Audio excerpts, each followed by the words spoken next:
Hello guys, പുതിയൊരു വീഡിയോയിലേക്ക് സ്വാഗതം. ഞാൻ നിങ്ങളുടെ സ്വന്തം മിനി. അപ്പം നമുക്കിന്ന് ഒരു വീഡിയോ ചെയ്യുന്നത് നമ്മളൊരു കറി വെക്കാൻ പോകാമെന്ന്. എന്ത് കറിയാണെന്നല്ലേ? കറി ഞാൻ വലിയ കാണിച്ചു തരാം.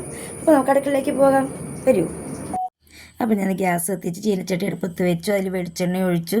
വെളിച്ചെണ്ണ മൂത്തപ്പോൾ ഞാൻ കടുക് ഇട്ടു, ഉലുവ ഇട്ട് പൊട്ടിച്ചു.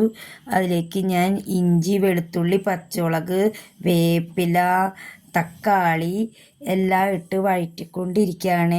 അതൊരുവിധം വഴന്ന് വന്നപ്പോൾ ഞാൻ കുടംപുളി പീസ് ഇട്ടു, അതിട്ട് വഴറ്റിക്കൊണ്ടിരിക്കുകയാണ്. അത് കഴിഞ്ഞ് ഒരുവിധം അങ്ങ് മൂത്ത് വരുമ്പോഴത്തേ ഞാൻ ഇച്ചിരി കൂടി ഉപ്പ് ഇട്ടിട്ടുണ്ട്. വേഗം വഴന്ന് കിട്ടാൻ വേണ്ടിയിട്ടാട്ടോ ഉപ്പിടുന്നത്. അപ്പോൾ അങ്ങനെ എൻ്റെ ഇതെല്ലാം ശരിക്കും വഴന്ന് വന്നു. അപ്പോൾ ഞാൻ അതിലേക്ക് ഇനിയും മഞ്ഞൾപ്പൊടി ഇടാണ്. മഞ്ഞൾപ്പൊടി ഇട്ട് അതൊരുവിധം മൂത്ത് വന്നപ്പോഴത്തേക്ക് ഞാൻ മുളക് പൊടി ഇട്ടു.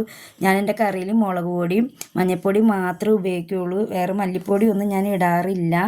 അപ്പോൾ അതിൻ്റെ പച്ചമണമൊക്കെ അങ്ങ് മാറി വരുമ്പോഴത്തേക്ക് ഞാൻ അതിലേക്ക് വെള്ളം ഒഴിക്കുകയാണ്.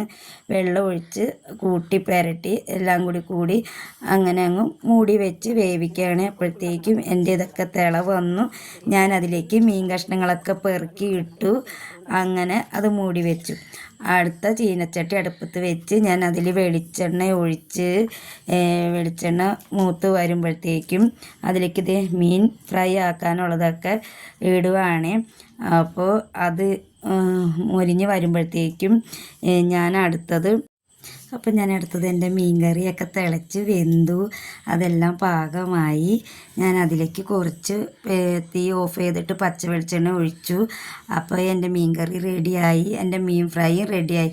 ഇപ്പോൾ മനസ്സിലായില്ല ഞാൻ എന്താ വെച്ചതെന്ന്? ഞാൻ മീൻ കറിയാണ് വെച്ചത്, കിളിമീൻ കറിയാണ് വെച്ചത്.